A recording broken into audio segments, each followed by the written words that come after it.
नाजरीन आदाब, खबर खास में आपका इस्तकबाल है। मैं हूं मुनज़्ज़ा शाह।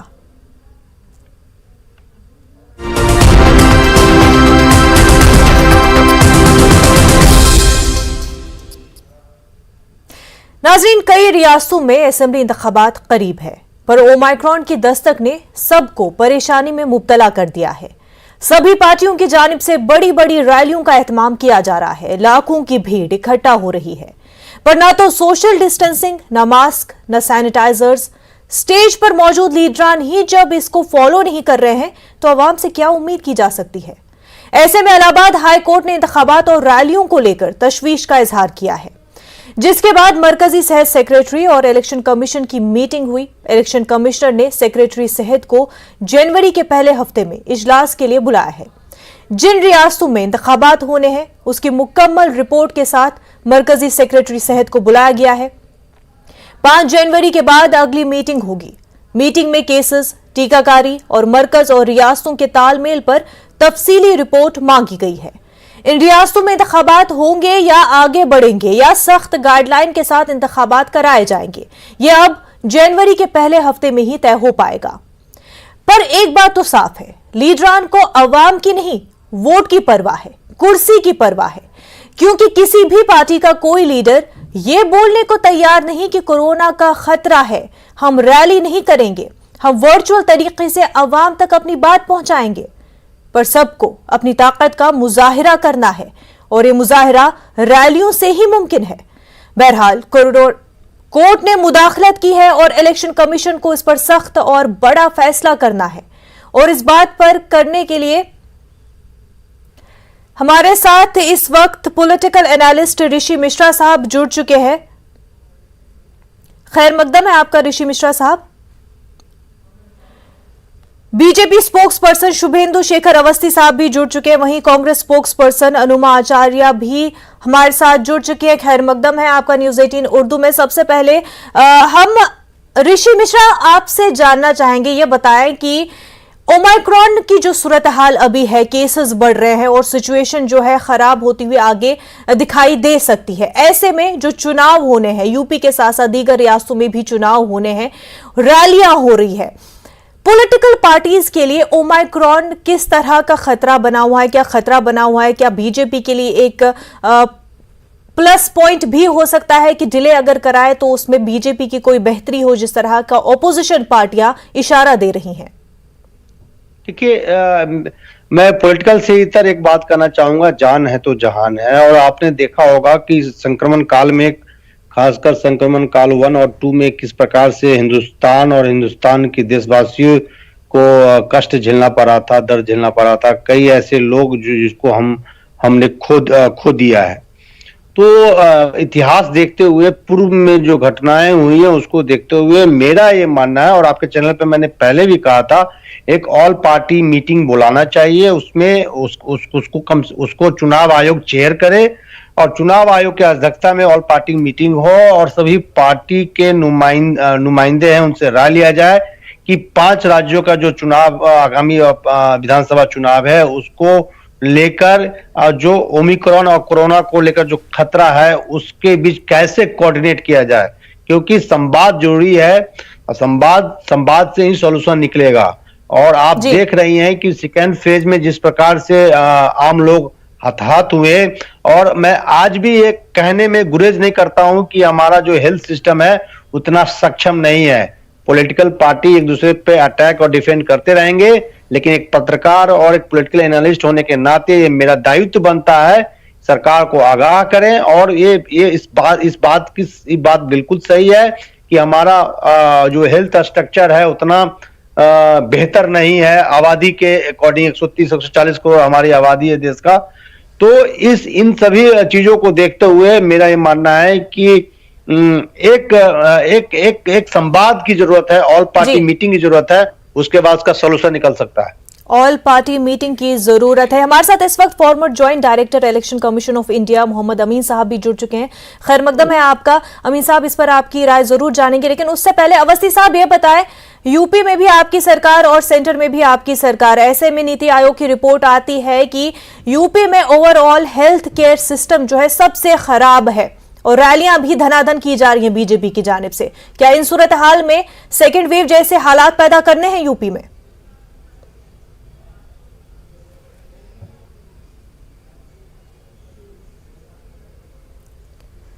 अवस्थी साहब, आप तक हमारी आवाज पहुंच पा रही है? वीडियो नहीं आ रहा है, आप दोबारा कनेक्ट करेंगे क्या मेरे को? जी, आपको जरूर कनेक्ट करेंगे। तब तक अनुमा जी, आपसे ये जानना चाहेंगे कि जो सिचुएशन अभी बनी हुई है यूपी में, और ऐसा नहीं कि कांग्रेस रैलियां नहीं कर रही है, क्राउड तो कांग्रेस भी गैदर कर रही है, ऐसी सिचुएशन में ये बताएं क्या चुनाव होने चाहिए?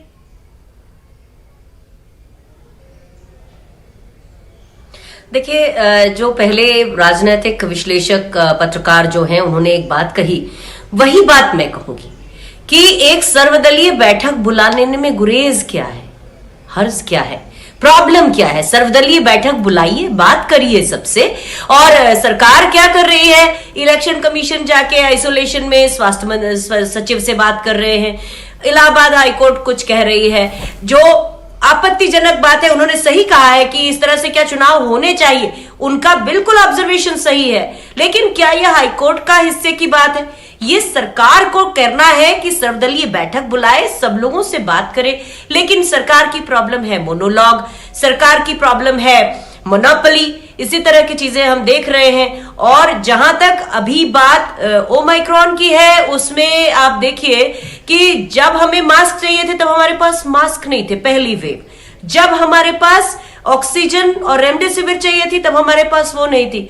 अब हमें फाइजर की मेडिसिन चाहिए जो कि ओमाइक्रॉन के ऊपर बहुत सफल साबित हुई है, WHO ने बोल दिया, उसको क्लियर कर दिया है, अब हमें वो चाहिए। पर अब हमारे पास ऑक्सीजन और रेमडेसिविर काफी है, तो वो प्रोएक्टिव भी होना पड़ेगा सरकार को। वो मैंने चुनाव के मद्देनजर नहीं कहा, वो देश के लोगों के स्वास्थ्य के मद्देनजर कहा। चुनाव के मद्देनजर मेरा पॉइंट वही है, सर्वदलीय बैठक बुलाइए और सब आपस में मिलकर तय करिए। अनुमा जी, ये बताएं कि अगर बैठक नहीं बुलाई जाती है तो क्या कांग्रेस जिस तरह से रैलियां कर रही है उनको कंटिन्यू करेगी?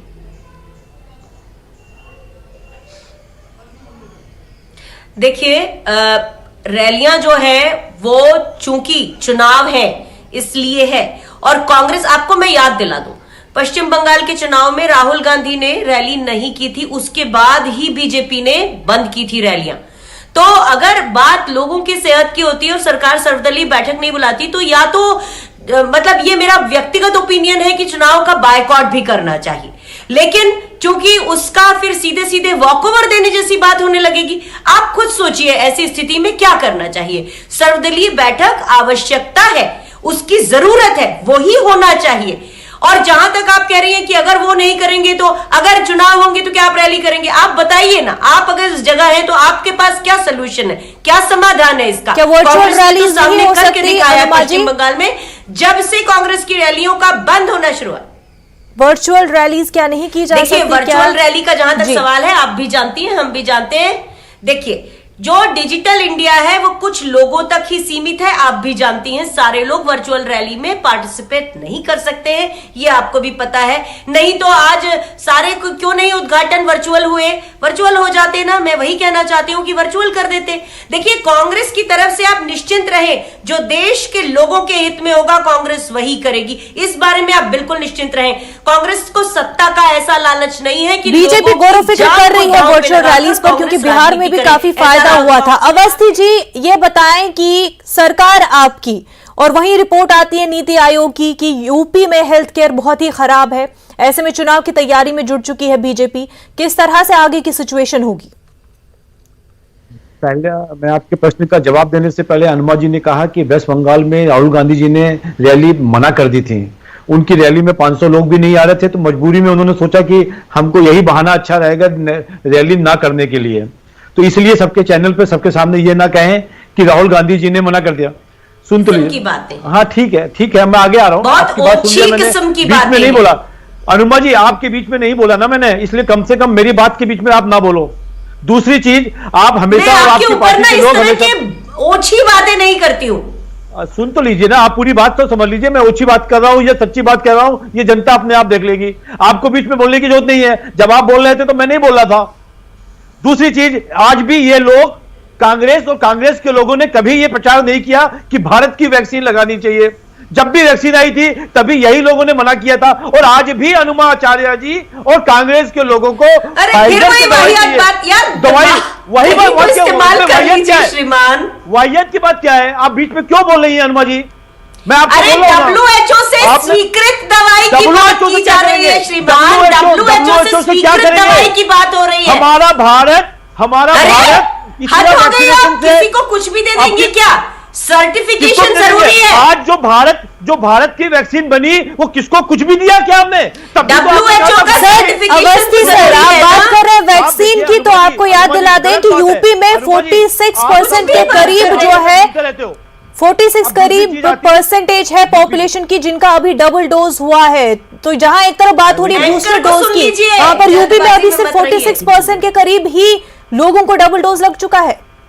देखिए यूपी और बाकी यूपी की तरह बहुत सारे राज्यों में आज भी हमारा वैक्सीनेशन का प्रोसेस बचा हुआ है, फिर भी हमने 135 करोड़ से ज्यादा पॉपुलेशन को 135 करोड़ से ज्यादा ये लगाकर वैक्सीनेशन लगाकर भारत को काफी हद तक सेव किया है। It is a biggest program in the world.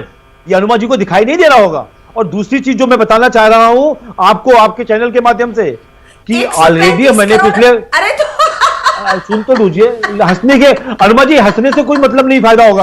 आप इस तरीके से मत हंसिए, है ना? आपकी और क्या आप ये बात है? और समझिए। मैं आपकी ना क्या बात है? बचकानी बातों पे हंसू नहीं तो क्या करूं, आप आप- बताइए। आप नाराज रहिए तो या आप पे हंसिए, होंगी नहीं मैं, क्योंकि 100 जहां जो कोई नहीं, नहीं। बचकानी बात करता है उस पे क्या नाराज होना, बच्चों अच्छा की बात बताइए पे ना, क्या नाराज होना, ऐसी बात कर रहे हैं आप। एक बड़े 135 चैनल करोड़ पे वैक्सीनेशन बात नहीं कर हुआ? रहे हैं आप। बिल्कुल बोल रहा हूं मैं। आप अमीन साहब ये वैक्सीनेशन हो रहा है। बताएं कि 5 देखिए, रियासतों में आने वैक्सीनेशन वाले इसलिए 3 हमारे महीनों यहाँ में सब- इलेक्शन होने हैं, क्या अभी की जो सूरत हाल है उसमें इलेक्शन कमीशन को ये इलेक्शंस कंडक्ट कराने चाहिए या डिले कराने चाहिए? अमीन साहब ठीक है, हमारी पहले आप बात सुन लीजिए, आज जो इसलिए बुलाया एक्सपर्ट के तौर पे वो सुन लीजिए। देखिए, इलेक्शन कमीशन का रूल है, अभी मैडम भी कह रही थी कि इनको आज पार्टी मीटिंग बुलानी चाहिए।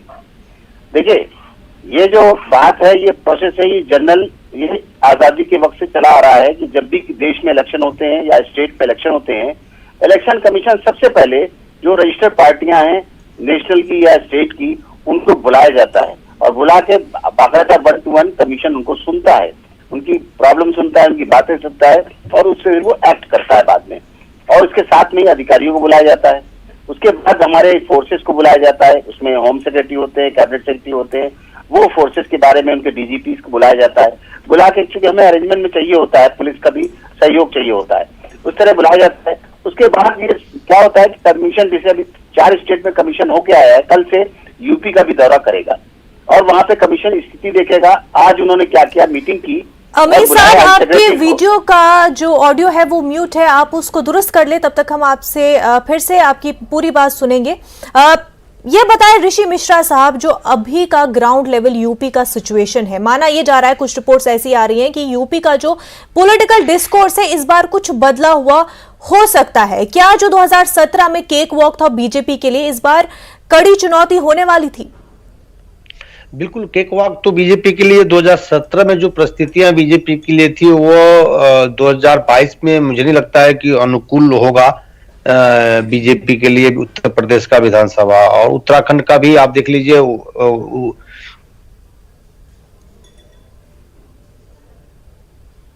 जी ऋषि साहब, आप तक आवाज पहुंच पा रही है? अनुमा जी ये बताएं कि जिस तरह से चाहे हम किसानों के आंदोलन की बात करें या जो महंगाई का मुद्दा उठा है, इस वजह से ये भी कहा जा रहा है कि यूपी में एक बदलाव देखने को मिल रहा था सियासी तौर पर। इस बार जो चुनाव है उसमें क्या उसका असर दिखेगा अब, खास तौर से जबकि जिन मुद्दों को लेकर के किसान लड़ रहे थे वो लॉ तो ले लिया गया वापस और वज़ीर आज़म ने उस पर माफी भी मांगी।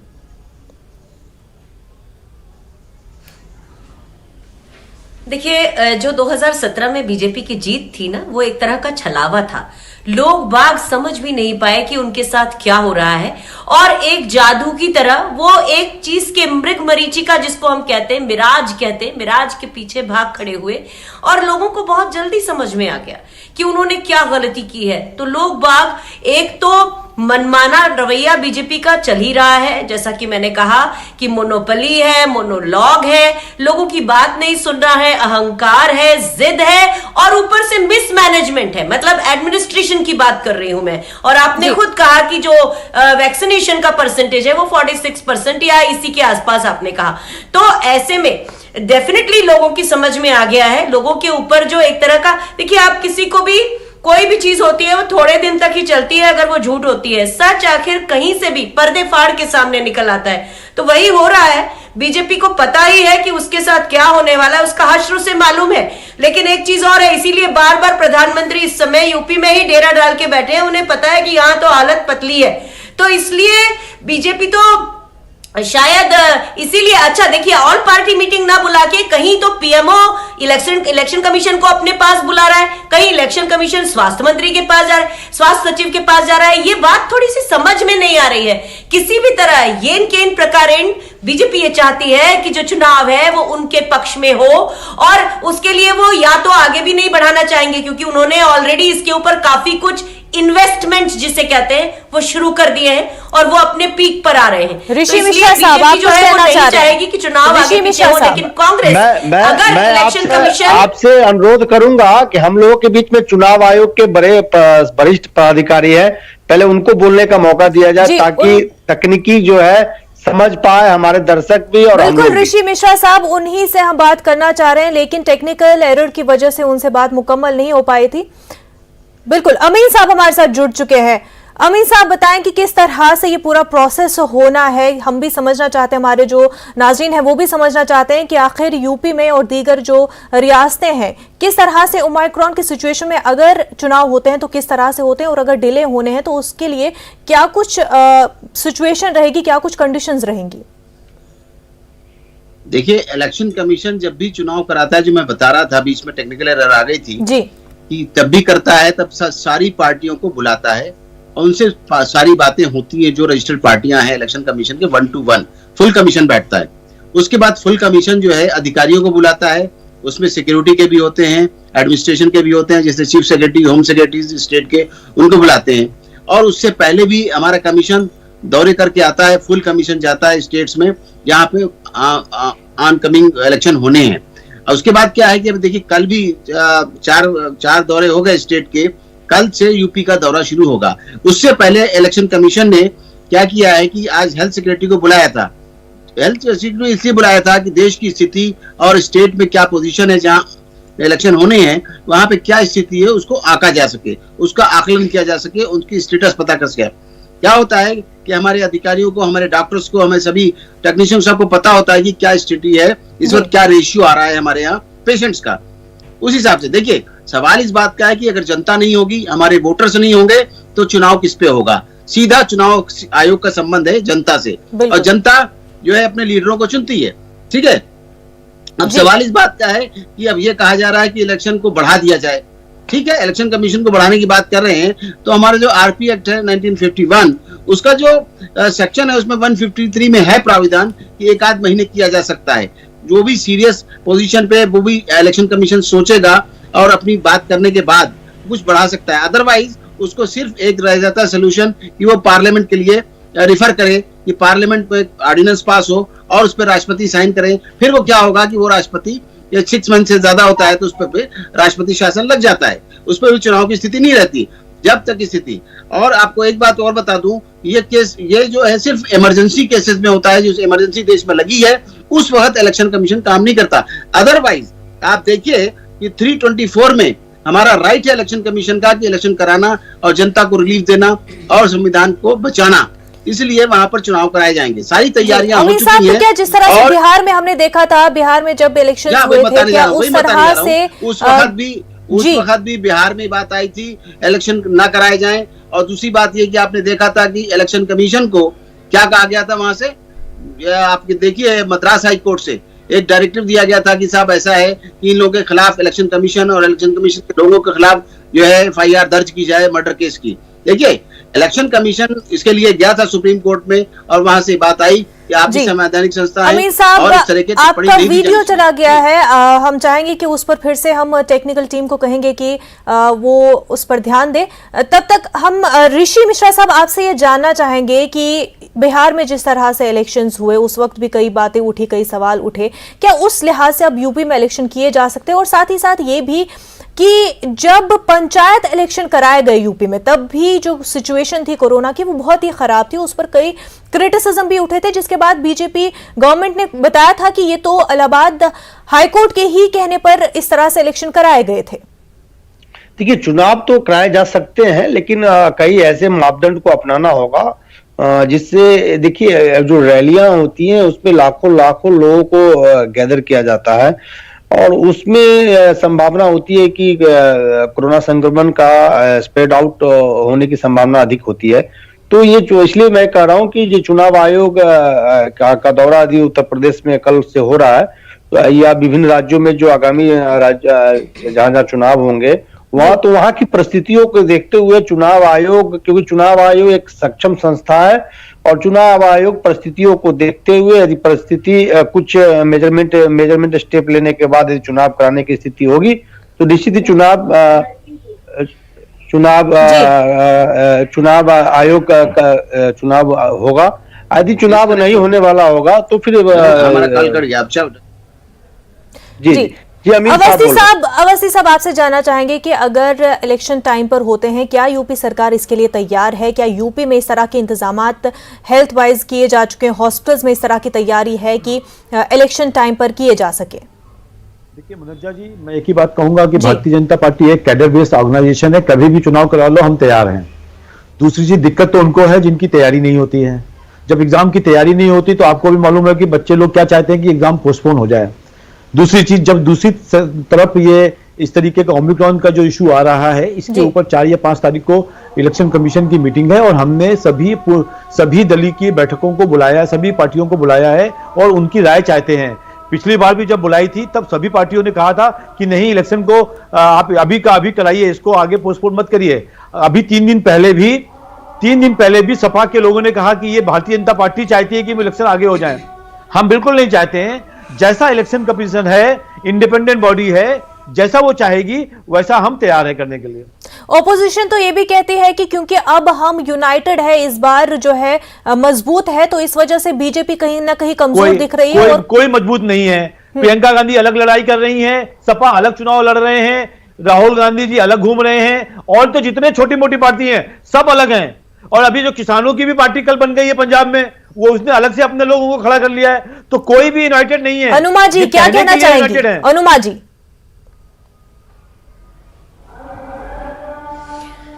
मैं चाहती हूं कि इनके अंदर का ये अहंकार और दंभ ऐसा ही बना रहे, क्योंकि जो कांग्रेस है या दूसरी पार्टियां हैं वो संविधान के दायरे के अंदर रह के काम करने वाली पार्टियां हैं। वो अगर जब भी चुनाव होगा और वो आएंगी तो देश का संविधान मजबूत होगा। लेकिन भारतीय जनता पार्टी जो है वो संविधान के खिलाफ खड़ी हुई पार्टी है।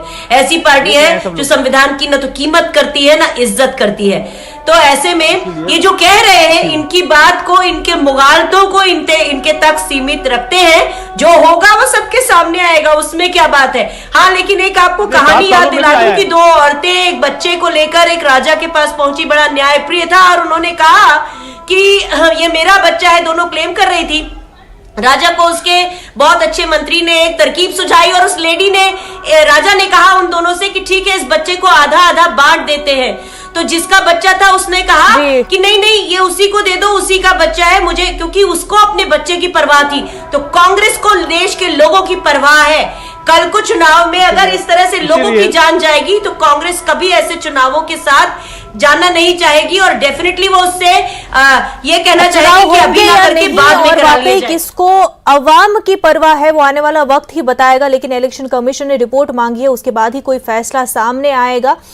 शुभेंदु शेखर अवस्थी साहब, अनुमा आचार्य जी, अमीन साहब, ऋषि मिश्रा साहब, आप सभी का बेहद शुक्रिया हमारे साथ बात करने के लिए। आदाब।